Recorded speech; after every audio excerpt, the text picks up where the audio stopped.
नमस्कार, मैं मौसमी तिवारी आपका स्वागत करती हूँ। आज हम चर्चा करेंगे भारतीय पुलिस सेवा के सन 1985 बैच के ऐसे अधिकारी से जिन्होंने मध्य प्रदेश पुलिस विभाग व मध्य प्रदेश लोक अभियोजन विभाग में चले आ रहे पारंपरिक नियमों में जो कि अव्यवहारिक हो चुके थे, परिवर्तन कर प्रशिक्षण के क्षेत्र में नवधर्मिता से ऐसे प्रयोग किए और विकास की राहें खोली। मैं स्वागत करती हूँ माननीय श्री राजन कुमार साहब का। धन्यवाद। सर सन 2016 से डीजी प्रोसिक्यूशन के पद पर पदस्थ हैं। सर ने मध्य प्रदेश लोक अभियोजन विभाग में उसके कायाकल्प करने में उसकी निरंतर प्रगति के लिए कई प्रयोग किए और वे सफल भी हुए हैं। और इसका उदाहरण हमें देखने को मिलता है कि सर के कुशल नेतृत्व में ही हाल ही में 15 अगस्त को लाल किले की प्राचीर से हमारे माननीय प्रधानमंत्री श्री नरेंद्र मोदी जी ने मध्य प्रदेश लोक अभियोजन विभाग की कार्यों की सराहना की। सर मैं उसके लिए आपका अभिनंदन करती हूँ। धन्यवाद। सर मैं आपसे सर्वप्रथम ये जानना चाहती हूँ कि जब आपने विभाग अध्यक्ष के रूप में पदभार ग्रहण किया था तो आपने मध्य प्रदेश लोक अभियोजन विभाग में विकास के लिए क्या सबसे आवश्यक है उन बातों पर ध्यान दिया? देखिए, जब मैंने इस विभाग का कार्य ग्रहण किया था तो मुझे लगा इस विभाग में ट्रेनिंग की सख्त ज़रूरत है। हमारे यहाँ ट्रेनिंग का कोई विभाग नहीं था, तो सबसे पहले ट्रेनिंग की एक शाखा क्रिएट की गई। इसके बाद हम लोगों ने जगह जगह रीजनल वर्कशॉप ऑर्गेनाइज कराई गई और रीजनल वर्कशॉप में हम लोगों ने जुडिशरी, पुलिस, सब तरह के अधिकारी को बुलवाया और उनसे खुद पूछा कि हमारे अंदर क्या कमी है या इसको बेहतरीन करने के लिए क्या किया जाना चाहिए। सब ने तरह तरह के सुझाव दिए।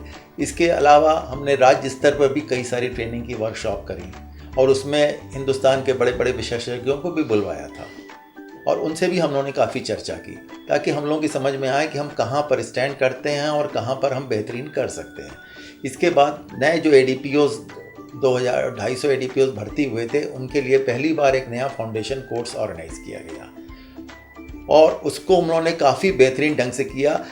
हमने सबसे बड़ा जोर ट्रेनिंग पर दिया था। सर क्या आप मानते हैं कि ट्रेनिंग से स्किल डेवलपमेंट होता है? बहुत ज़्यादा, बिल्कुल डेवलपमेंट होता है। होता क्या है कि हम जब PSC से क्वालिफाई करके आए तो हमारे पास कानून के ज्ञान में कमी नहीं थी, लेकिन कानून के ज्ञान को कोर्ट में कैसे रखा जाएगा उसमें ज़रूर कमी थी। कोर्ट के अंदर हम कितने आत्मविश्वास के साथ खड़े होते हैं, कितने आत्मविश्वास के साथ हम बोलते हैं, ये बड़ा ज़रूरी था। और हाजिर जवाबी हमारे अंदर है कि नहीं, हाजिर जवाबी भी होना बड़ा ज़रूरी है, क्योंकि अगर डिफेंस काउंसिल ने कुछ प्रश्न उठाया या कुछ ऐतराज़ किया तो उसको जवाब देने के लिए हम 2 मिनट या 3 मिनट का टाइम नहीं ले सकते, हमें तुरंत ही जवाब देना पड़ेगा। और दूसरा, हमारा नॉन वर्बल कम्युनिकेशन भी बड़ा इंपॉर्टेंट था। कोर्ट के अंदर किस तरह से हम जाते हैं, कितने आत्मविश्वास से चलते हैं, हमारा आई कांटेक्ट कैसा है और जज के सामने हम कितने ज़ोर से अपनी बात कहते हैं, कितने आत्मविश्वास से कहते हैं, इसका सबका असर पड़ता है।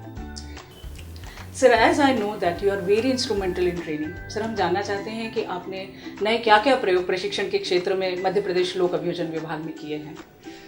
जो पुराने प्रयोग थे वो तो किए, इसके साथ साथ हम लोगों ने नया प्रयोग ई-ट्रेनिंग का स्टार्ट किया। ई-ट्रेनिंग का प्रयोग अभी देश में किसी भी राज्य में प्रोसिक्यूशन में नहीं है। उसके कारण ये था कि हमारे कार्यालय 200 जगह हैं, हर जगह लोग काम कर रहे हैं। अब कोर्ट भी काम कर रहे हैं, उनके लिए संभव नहीं है कि वो रोज़ कोर्ट का काम छोड़ करके 10 दिन की ट्रेनिंग या 1 हफ्ते की ट्रेनिंग कर सकें, क्योंकि कई जगह तहसीलों में एक ही ADPO है या 2 ADPO हैं और कोर्ट की संख्या भी है। तो इसलिए ई-ट्रेनिंग का एक कंसेप्ट लेकर आए ताकि हमारे पास जो एक्सपर्ट ट्रेनर हैं वो अपने लेक्चर्स, अपनी बात अपनी तरह से कह सकें और उसको हम वेबसाइट पर डाल सकें, ई-ट्रेनिंग के डिफरेंट मॉड्यूल बना करके। ये पहला प्रयोग है और मुझे पूरा विश्वास है इसमें हम सफल होंगे। सर इसके प्रथम फेज में आप किन विषयों को अपने ई-ट्रेनिंग वीडियोस के माध्यम से अपने डिपार्टमेंट के अधिकारियों के लिए पहुंचाना चाहते हैं? इसमें हमने जोर दिया है कुछ ऐसे मामले जैसे NDPS एक्ट हो गया, जुवेनाइल जस्टिस एक्ट हो गया, बॉडी ऑफेंसेस हो गए और भी तरह के पर्सनैलिटी डेवलपमेंट हो गया। उन कई सारे वीडियोस उन्होंने 20-25 विषय फ़िलहाल अभी निकाले हैं, आगे और विषय भी निकलेंगे। ये एक नई शुरुआत है और मुझे मालूम है हिंदुस्तान में ये मील का पत्थर साबित होगी। सर ई-ट्रेनिंग कॉन्सेप्ट से सरकारी विभागों में अगर ये लागू कर दिया जाता है तो सरकार को शासकीय स्तर पर क्या लाभ होंगे? देखिए, सबसे बड़ा लाभ तो इसमें पैसे की काफ़ी बचत है। इसमें व्यक्ति है वो 200 मील दूर हो 2000 मील की दूर पर बैठा हो, रात के 10 बजे बैठा हो, रात के 3 बजे बैठा हो, वो अपनी मर्जी से वीडियो खोल सकता है अपनी सुविधा अनुसार। उसको ट्रेनिंग सेंटर में आने की ज़रूरत भी नहीं है। दूसरा, जो हमारा मास्टर ट्रेनर है वो कहीं भी बैठा हो, उसके पास टाइम की कमी हो, वो अपनी रिकॉर्डिंग कर सकता है, तो उसमें पैसे की भारी बचत है। और दूसरा, जो ट्रेनिंग है उसकी सुविधा अनुसार भी हम ट्रेनिंग दे रहे हैं। वरना रेगुलर ट्रेनिंग में क्या होता है, 10 से 5 के बीच में एक ट्रेनिंग सेंटर में आना पड़ेगा, तो सब लोग आएंगे एक जगह, रुकने खाने सबका खर्चा बहुत आता है। तो इसके अंदर है कि इन सब खर्चों में काफ़ी ज़्यादा बचत होगी। और एक और बात बहुत ख़ास है कि वो जितनी बार चाहे उतनी बार ये वीडियो देख सकता है। ये बात बहुत सही है सर कि वो जितनी बार चाहे कोई भी अधिकारी अपने स्थान पर रहकर उस वीडियो को बार बार देखकर लाभान्वित हो सकता है। सर, इसी विषय में ये जो नवाचार आप कर रहे हैं, इसमें और आगे आपकी क्या योजना है सर? इसको और आप कहाँ तक एक्सटेंड करना चाहते हैं? इसको फिलहाल तो पूरे मध्य प्रदेश में हम लोग एक्सटेंड कर रहे हैं और इसमें हम सभी को एक पासवर्ड देंगे।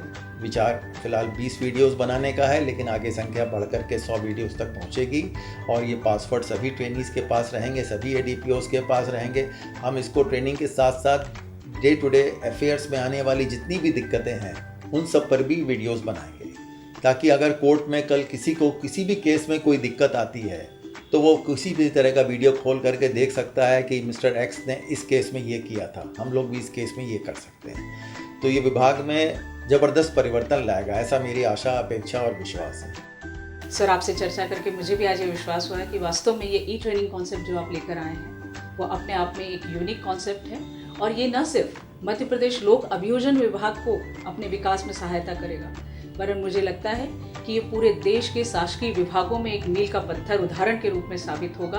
और सर, भविष्य में आने वाले सभी शासकीय विभाग ई ट्रेनिंग के कॉन्सेप्ट को अपनाकर अपने विकास के, अपने अधिकारियों के विकास के ऊपर कार्य करेंगे और प्रगति प्राप्त करेंगे।